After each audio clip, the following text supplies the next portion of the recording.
Assalamualaikum warahmatullahi wabarakatuh. Kami dari kelompok 7 ingin mempresentasikan tentang keracunan dengan anggota saya sendiri, Adinda Salsabila Adriana, Devi Alfia Nuriski, Mela Yadi Prastika, dan Pinkan Pratiwi.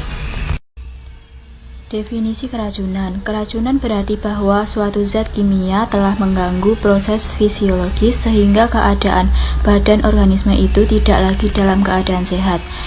Dengan perkataan lain, organisme itu menjadi sakit. Keracunan adalah keadaan sakit yang ditimbulkan oleh racun. Bahkan racun yang masuk ke dalam tubuh dapat langsung mengganggu organ tubuh tertentu seperti paru, hati, ginjal, dan lainnya. Selanjutnya terdapat klasifikasi keracunan menurut aksinya. 1. Yaitu racun korosif. Agen pengiritasi yang sangat aktif menghasilkan peradangan dan ulcerasi jaringan. Kedua, racun iritan. Racun ini menghasilkan gejala di perut yaitu muntah. 3. Racun saraf. Racun ini beraksi di sistem saraf pusat. Gejala yang ditimbulkan biasanya sakit kepala, ngantuk, pusing, delirium, stupor, koma, dan kejang. Yang keempat ada racun jantung yaitu digitalis dan rokok. Yang kelima ada asphyxian yaitu gas batu bara, CO, CO2, dan war gas. 6 lain-lain yaitu analgesik, antipiretik, penenang, dan antidepresan. Selanjutnya ada klasifikasi keracunan menurut cara terjadinya, yaitu yang pertama meracuni diri. Penderita berusaha bunuh diri dan dengan tujuan menarik perhatian saja. Kedua, usaha bunuh diri. Dalam hal ini penderita ingin benar-benar bunuh diri. Ketiga, keracunan akibat kecelakaan. Keempat, keracunan akibat pembunuhan. Dan kelima, keracunan akibat ketergantungan obat. Klasifikasi keracunan menurut cepat lambatnya proses keracunan dibagi menjadi dua. Yang pertama keracunan akut. Gejala keracunan muncul dengan cepat segera setelah korban menelan atau kontak dengan zat kimia. Yang kedua keracunan kronik. Gejala muncul dalam waktu relatif lama sehingga korban sering tidak sadar bahwa dirinya mengalami keracunan. Klasifikasi keracunan menurut organ yang terkena. Keracunan dapat dibedakan menurut organ yang terkena, yaitu neurotoksik atau racun saraf, kardiotoksik atau racun pada jantung, nefrotoksik, dan hepatotoksik. Klasifikasi keracunan menurut bahan kimia. Zat kimia dalam golongan sejenis biasanya menimbulkan gejala keracunan yang sama seperti keracunan alkohol, logam berat, fenol, dan organofosfat. Selanjutnya, mekanisme terjadinya keracunan. Absorpsi racun ditandai oleh masuknya racun dari tempat paparan menuju sirkulasi sistemik tubuh atau pembuluh limfe. Absorpsi didefinisikan sebagai jumlah racun yang mencapai sistem sirkulasi sistemik dalam bentuk tidak berubah. Racun dapat terabsorpsi umumnya apabila berada dalam bentuk terlarut atau terdispersi molekuler.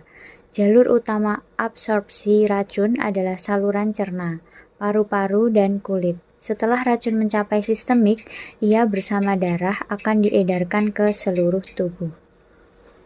Lalu, bagaimana efek racun terhadap tubuh? Yang pertama, efek lokal. Efek lokal terbatas pada beberapa bagian tubuh yang kontak dengan zat kimia. Contoh efek racun lokal adalah kulit terbakar, mata berair, dan iritasi pada tenggorokan yang menyebabkan batuk, sakit perut, muntah, diare, edema paru. Setelah itu, efek sistemik. Efek sistemik hanya terjadi ketika jumlah racun dalam tubuh lebih besar dari jumlah yang dapat tubuh tangani. Selanjutnya, efek racun terhadap bayi dalam rahim. Bagian-bagian tubuh dari bayi biasanya terkena adalah tulang, mata, telinga, mulut, dan otak. Jika kerusakannya buruk, maka bayi akan berhenti tumbuh. Gejala keracunan yang pertama adalah keracunan hidrokarbon. Gejala klinik akibat dari iritasi pulmonal dan depresi susunan saraf yaitu batuk, sesak, mual, muntah, nyeri perut, diare, letargi, dan takipno. Yang kedua adalah keracunan makanan. Keracunan makanan dibagi menjadi beberapa. Yang pertama adalah keracunan jamur. Gejalanya rasa mual, muntah, sakit perut, mengeluarkan banyak ludah dan keringat, miosis, diplosia, bradikardi, sampai konfusi atau kejang.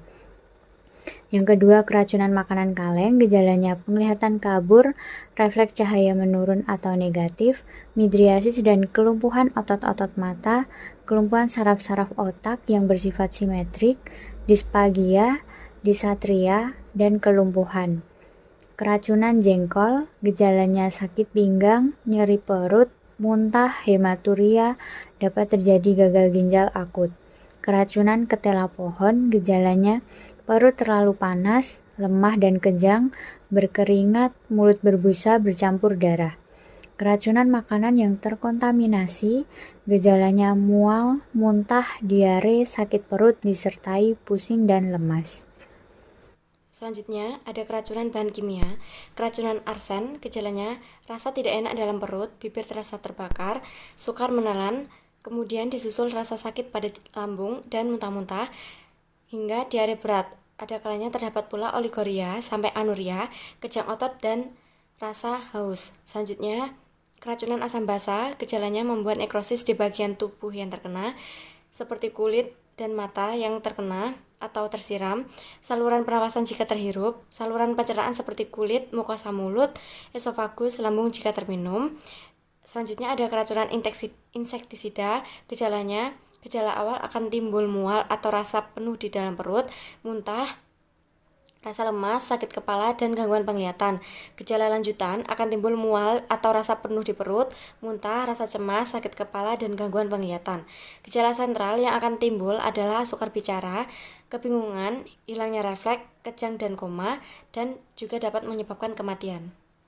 Selanjutnya, temperatur, hiperterminal atau LSD, kokain, MDMA, respirasi, depresi pernapasan atau opiat, barbiturat, benzodiazepin, hipoventilasi atau salisilat, otot, spasme, dan kram atau botulism, krimidin atau strychnine, kulit, kering, parasimpatolitik, antidepresan atau trisiklik, berwarna merah karbon monoksida, berwarna biru sianosis, kuning, liver damage, alkohol, jamur, mata, pinpoint, opiat, inhibitor, cholinesterase, dilatasi pupil atau antropin, amfetamin, kokain, kemerahan, kanabis, hidung, nasal, septum, komplikasi atau kokin, dada, radiografi, bronkokonstriksi, logam, aspirasi, perut, diare, laksatif,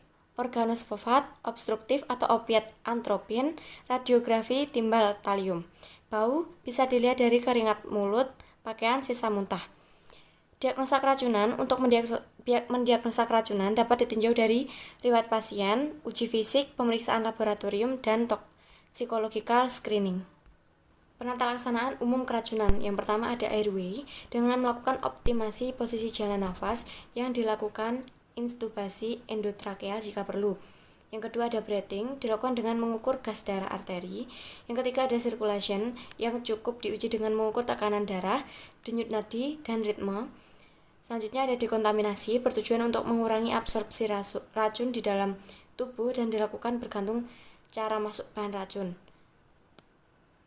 Yang terakhir ada antidotum, yang hanya tersedia untuk beberapa obat dan racun. Penata laksanaan dekontaminasi permukaan. Yang pertama kulit, kenakan alat pelindung, sarung tangan, pakaian, dan kacamata, dan mencuci daerah yang terkena dengan segera. Lepaskan pakaian yang terkontaminasi dan daerah yang terkena dialirkan dengan air yang banyak. Kedua, mata. Kornea sangat sensitif terhadap agen korosif dan hidrokarbon. Mata yang terkena disiram dengan air keran yang banyak. Jika tersedia, berikan anestesi lokal tetes mata untuk memfasilitasi irigasi. Yang ketiga, inhalasi. Jauhkan korban dari paparan gas beracun, kemudian periksa dan berikan oksigen bila tersedia. Penata laksanaan dekontaminasi saluran cerna.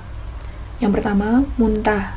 Sirup IPK dapat diberikan untuk merangsang muntah dan efektif jika racun sudah tertelan kurang dari 1 jam dan diberikan secara cepat. Setelah sirup IPK diberikan, muntah akan terjadi dalam waktu 20-30 menit. Yang kedua, bilas lambung. Bilas lambung dilakukan untuk menghilangkan obat atau racun dalam bentuk padat dan larutan, untuk memberikan arang aktif pada pasien yang tidak bisa menelan. Yang ketiga, katarsis dilakukan untuk mempercepat pengeluaran toksin dari dalam saluran cerna, namun hal ini masih kontroversi karena belum ada penelitian ilmiah yang membuktikan hal tersebut. Yang terakhir, arang aktif. Arang aktif banyak digunakan sebagai penyerap racun. Hanya beberapa diserap oleh arang aktif, seperti alkali, sianida, fetanol, fluorida, litium, dan besi. Terima kasih presentasi dari kelompok kami. Sekian, wassalamualaikum warahmatullahi wabarakatuh.